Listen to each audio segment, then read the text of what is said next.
வணக்கம் தோழா. இந்த வீடியோவில் இந்திய தேசிய இயக்கத்தில் ஒரு முக்கியமான நபரான சூர்யா சென் அவர்களை பற்றி பார்க்க போகிறோம்.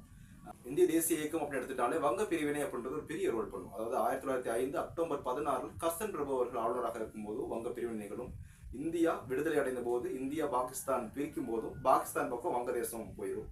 1971 இந்திரா காந்தி அவர்கள் பிரதமராக இருக்கும்போது தான் வங்கதேசத்தை தனிநாடு அப்படின்னு இந்தியா அங்கீகரிக்கும். ஓகேவா? வங்கதேசத்துல பார்த்தீங்கன்னா மேற்கு பகுதியில் இந்துக்கள் அதிகமாக இருப்பாங்க, கிழக்கு பகுதியில் முஸ்லீம்ஸ் அதிகமாக இருப்பாங்க. அதனால தான் மேற்கு பகுதி இந்துக்கள் இருக்க பகுதியை மேற்கு வங்கம் அப்படின்னு பிரித்து இந்தியாவோட சேர்த்துருவாங்க.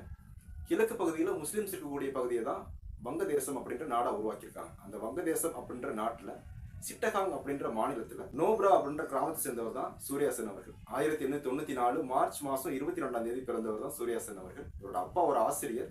1916 தன்னோட காலேஜ் ஃபர்ஸ்ட் இயர் போயிட்டு இருக்காரு. ஃபர்ஸ்ட் இயர் போகும்போது இந்திய தேசிய இயக்கங்கள்ல பெரிய ஆர்வம் உருவாகுது. அதாவது என்னோட நாடு இந்தியாவுக்கு நான் ஏதாவது பண்ணி ஆக்கணும் அப்படின்ற மாதிரி ஒரு முடிவெடுக்கிறாரு. அப்போதைக்கு 1902 தொடங்கப்பட்ட அணுசீலன் சமிதி அப்படின்ற புரட்சிகர இயக்கம் ஒன்று மறைமுகமாக செயல்பட்டுக்கிட்டு இருக்கும். அந்த இயக்கத்துல போய் சேர்ந்துடுறாரு. அந்த இயக்கம் பத்தி உங்களுக்கு தெரிஞ்சிருக்கும். ஏன்னா இந்திய தேசிய இயக்கத்தில் அந்த இயக்கம் ஒரு ரோல் பண்ணும். ஓகேவா? அவரோட காலேஜ் முடிச்ச பின்னாடி ஆசிரியராக பணி கிடைக்குது. ஒரு அப்பா மாதிரியே இவருக்கும் ஆசிரியராக பணி கிடைக்குது. அதாவது கணித ஆசிரியராக பணி கிடைக்குது. இருந்தாலும் காந்தியடிகள் ஒத்துழைமை இயக்கம் தொடங்கும் போது இவர் என்ன நினைக்கிறாருன்னா, ஒத்துழைமை இயக்கம் அப்படி சொல்லும் போது என்ன சொல்லுவாங்கன்னா, அரசு சார்ந்த எதுலையுமே தலையிடக்கூடாது, அரசு பள்ளிகளில் படிக்கக்கூடாது, அரசு அலுவலர்கள் பணியாற்றக்கூடாது, அரசு பணிகளில் இருக்கவே கூடாது அப்படின்ற மாதிரி இருப்பாங்கல்ல. அப்போதைக்கு இவர் என்ன செய்யறாரு, தான் ஒரு பள்ளிக்கூடத்தை உருவாக்கி தான் ஆசிரியராக இருந்து அரசு பள்ளிகளை புறக்கணித்து என்னிட வாருங்கள் அப்படின்னு சொல்லி அழைப்பு விடுப்பார். ஓகேவா? அப்போதைக்கு நிறைய பேர் என்ன சொல்லுவாங்க அப்படின்னா, எப்படியும் உங்கள்கிட்ட வந்து படிச்சிடலாம், இப்போ படிச்சிடலாம், ஆனால் வேலைக்கு நாங்கள் யாருக்கால பிடிக்கணும், ஆங்கிலேயர்கால தான் பிடிக்கணும், அதனால இப்போ இது முடியாது அப்படின்னு சொல்லி நிறைய பேர் வரமாட்டாங்க. ஒரு 30-40 பேரை வச்சு ஒரு ஸ்கூல் நடத்துவார். அந்த ஸ்கூல் அவர் நடத்திட்டு இருக்கும்போது தான் சௌரி சௌரா சம்பவம், அதனால ஒத்துழைமை இயக்கம் பாதியிலே தடைபற்றும். அப்போதைக்கு காந்தியோட தோல்வியை தன்னோட தோல்வி அப்படின்னு நினைச்சிட்டு என்ன செய்வார்னு பார்த்தீங்கன்னா, அந்த ஸ்கூல்ல இருக்கக்கூடிய மாணவர்களை வச்சு ஒரு இயக்கத்தை உருவாக்குவார். அதுதான் இந்திய குடியரசு ராணுவம் அப்படின்னு சொல்றோம். ஓகேவா? இந்திய தேசிய ராணுவம் ஒன்று இருக்கு. அது வந்து நேதா சுபாஷ் சந்திர போஸ் அவர்கள், மோகன் சிங் அவர்கள் தலைமையில் அங்கிட்டு உருவாக்குவாங்க. அது வேற டைம், அது தனியாக படிச்சுக்குவோம். இது இந்திய குடியரசு ராணுவம். இந்த ராணுவம் என்ன செய்யறாங்க அப்படின்னா, இதுல ஒரு மாணவர்களுக்கு துப்பாக்கி சுடுற பயிற்சி, குண்டு போடுற பயிற்சி, இந்த மாதிரி நிறைய பயிற்சிகள்லாம் கற்றுக் கொடுக்குறாரு சூர்யா சென் அவர்கள். இவங்களுடைய முதல் தாக்குதல் பார்த்தீங்கன்னா, அசாம் பெங்கால் போகக்கூடிய அந்த ரயில்வே நிலையத்துல கருவூலத்தை, அதாவது பணம் இருக்கக்கூடிய கருவூலத்தை பட்டப்பகல்லே சூறையாடுறாங்க. இரண்டாவது தாக்குதல் தான் பேசக்கூடிய ஒரு தாக்குதல், சிட்டகாங் தாக்குதல் அப்படின்னு சொல்லுவோம். சிட்டகாங் அப்படின்ற பகுதி நம்ம மேப்ல காட்டக்கூடிய இந்த பகுதி தான். இந்த பகுதி வந்து சுத்தி மலைகள் இருக்கும், ஒரு சைடு கடல் இருக்கும். ஓகேவா? இது வந்து சிலிகுரி நம்ம சொல்லுவோம். இந்தியாவோட சிலிகுரி அப்படின்றது சிக்கன் நெக் அப்படின்னு சொல்லுவோம். அதாவது அந்த 2 இடங்களை இணைக்கக்கூடிய பகுதி மிக சிறிய பகுதி. அதாவது கோழியின் கழுத்து, அதாவது கோழி குஞ்சின் கழுத்து அப்படி சொல்லுவாங்க. அதான் சிக்கன். ஓகேவா? கோழி குஞ்சியின் கழுத்துன்ற மாதிரி சின்ன பகுதி. அந்த பகுதியை மட்டும் உடஞ்சிருச்சுன்னு வச்சுங்க, கடல்ல போயிடுச்சுன்னு வச்சுங்க, அப்போ ரெண்டும் தனித்தனி நாடாயிரும். அந்த மாதிரி உள்ள பகுதி தான் இந்த சிட்டகாங் அப்படின்ற பகுதி. ஓகேவா?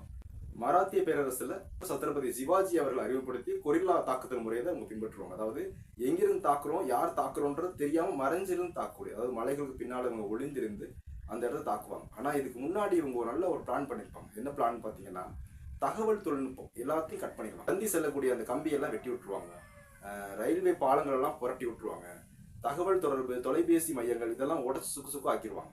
ஏன்னா இங்க இருந்து தகவல் வெளியில போகக்கூடாது அப்படின்ற மாதிரி பிளான் பண்ணிடுவாங்க. இவங்களுடைய பிளானிங் என்னன்னு பார்த்தீங்கன்னாலே, அங்க இருக்கக்கூடிய ஆயுதங்களையும் வெடிபொருள்களையும் நம்ம எடுத்துக்கணும் அப்படின்ற மாதிரி தான், சூறையாடணும் அப்படின்றது தான் உங்களோட திட்டமே.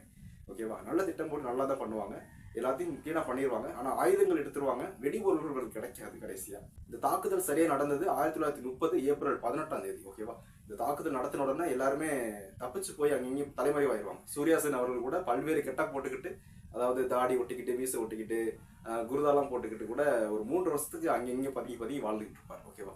இந்த தாக்குதல் முடிந்தது ஏப்ரல் 18. ஆனால் ஏப்ரல் 22 போலீஸ் என்கவுண்டர் பண்ணுங்கன்னு ஒரு ஆர்டர் பாஸ் பண்ணிடுவாங்க. அதாவது இந்த தாக்குதலில் ஈடுபட்டவங்க எல்லாரையும் சுட்டுக் கொள்ளுங்க அப்படின்ற மாதிரி ஒரு ஆர்டர் பாஸ் பண்ணிடுவாங்க. அப்போதைக்கு இந்த டீமை சேர்ந்து ஒரு 12 பேரை சுட்டு கொண்டுருவாங்க போலீஸ். ஓகேவா? அது மட்டும் இல்லாமல் சூர்யா சென்னின் தலைக்கு 10,000 அப்படின்னு நோட்டீஸ் அடிச்சு ஒட்டிடுவாங்க. ஓகேவா? இதை பார்த்த ஒரு நபர் தான் நேத்ரா சென் அப்படின்றவர். சூர்யா சென் அங்கங்கே ஒளிஞ்சு கடைசியா ஹைராலா அப்படின்ற மலைக்கு பின்னாடி ஒளிஞ்சிருப்பார். ஹைராலா அப்படின்றது ஒரு கிராமம், ஒரு மலையோட பேரும் ஹைராலா தான். ஓகேவா? அந்த மலைக்கு பின்னாடி ஒளிஞ்சிருப்பார். அந்த கிராமத்தை சேர்ந்த ஒரு நபர் தான் நேத்ரா சென் அப்படின்றவர். அவர் வந்து 10,000 ரூபாய்க்கு ஆசைப்பட்டு உடனே சூர்யா சென் இருக்கிறத காட்டி கொடுத்துருவார். 1933 பிப்ரவரி மாதம் சூர்யா சென் அவர் கைது பண்ணிடுவாங்க. ஆனால் அந்த மாட்டி கொடுத்தாரு பாருங்க, காட்டி கொடுத்தாருல நேத்ரா சென் அவரை, இந்த சூர்யா சென்னோட டீம்ல இருக்க நபர்கள் கொன்றுவாங்க. கடைசியா 2 நாள் பணத்தை வாங்கிட்டு திரும்பி வீட்டுக்கு போவாரு, அடுத்த நாளே கொன்றுவாங்க. சூர்யாசன் அவர்களை சிட்டகாங் அந்த காவல் நிலையத்தில் வச்சு ரொம்ப கொடுமைப்படுத்துறாங்க.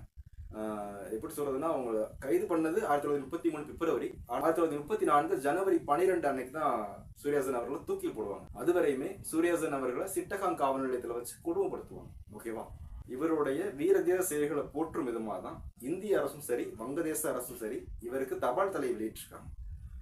மீண்டும் மற்றொரு கதையுடன் மீண்டும் உங்களை சந்திக்கிறேன். இப்போதான் நம்ம சேனலுக்கு ஃபர்ஸ்ட் டைம் வந்தீங்கன்னா நம்ம சேனலுக்கு ஒரு லைக் பண்ணிருங்க. மறந்துடாமல் நம்ம சேனலை சப்ஸ்கிரைப் பண்ணிருங்க. மீண்டும் சந்திப்போம் நல்ல ஒரு கதையோடு. நன்றி தோழர்.